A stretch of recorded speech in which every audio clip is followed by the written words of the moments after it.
I was born on November 30th, 1835, in the most invisible little village of Florida, Missouri. And my father and mother moved the family when I was age 4. They moved the family up to Hannibal, Missouri, there right on the banks of the Mississippi River. There were 7 of us siblings, and half of them were boys.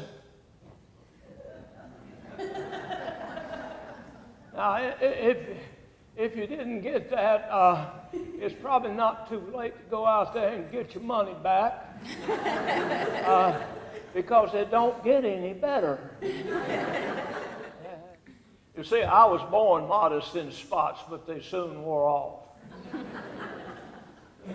But then every child is born modest, don't you know?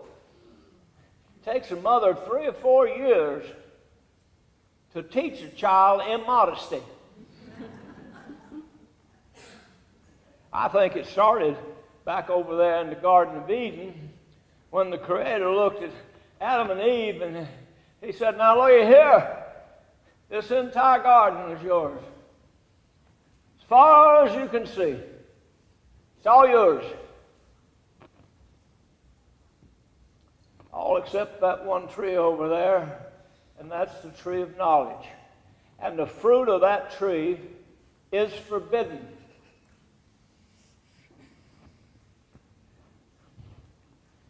You know, I always wondered about that. You see, I would have thought that he, being the Creator, would have known that if you forbid a man or a woman from doing a thing, that's exactly what they're going to do. So I thought it would have been a better plan if he had forbidden them from eating the serpent.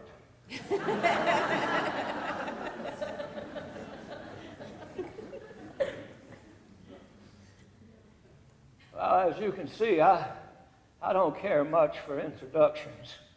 I've had bad luck with introductions. I prefer to do the act myself. I was once introduced by a lawyer.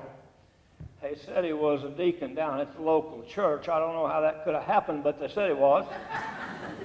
And he got up and he put his hands in his pockets, reared back, and he said, "Ladies and gentlemen, we have with us tonight Mark Twain, a humorist who is truly funny."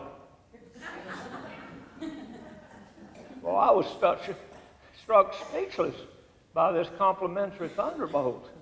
I'd never heard of compliments so beautifully phrased and so well deserved.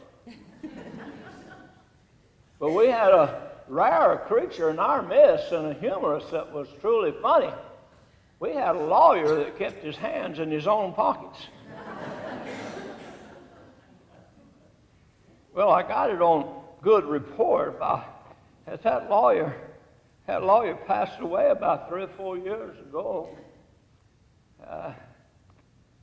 He must have been a good lawyer because they said he went to heaven. But you know, when he got up there, first angel he met, he said, "There's some mistake. I'm only 45 years old." And she said, No, you're 82. And he said, "I am not 82. I'm 45 years old, and I've got my birth certificate right here to prove it." She said, "You just sit down right there. Sit down, and I'll be back." And she went back over there behind the pearly gates and stayed for a while, you know. And when she come out, she walked up to that lawyer, looked him right in the face, and said, "You know, I have been back there looking up the number of hours that you have billed your clients, and you've got to be 82 years old."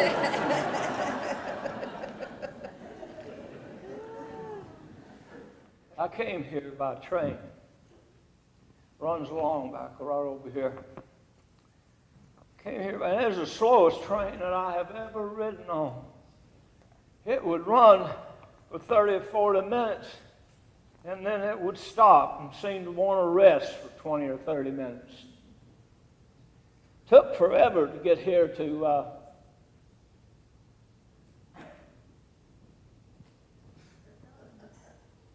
this town. Well, the gentleman sitting across from me, he told the conductor, he said, you know, if I were you, I would take the cow catcher off the front of this train and I'd put it to the rear. Because at the rate of speed we're going, we're not catching any cows. But there's nothing to prevent them from climbing aboard on the rear.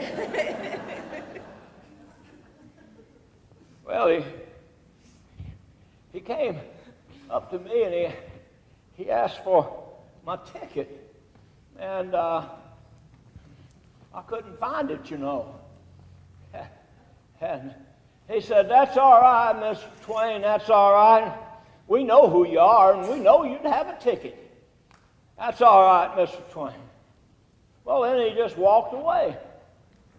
About 10 or 15 minutes later, here he come back down the car, and I was down on the floor there, fumbling around looking for my ticket. And he said, that's all right, Mr. Twain. We know who you are. We know you'd have a ticket. We know who you are. And I said, well, I know who I am too, but I don't know where I'm going.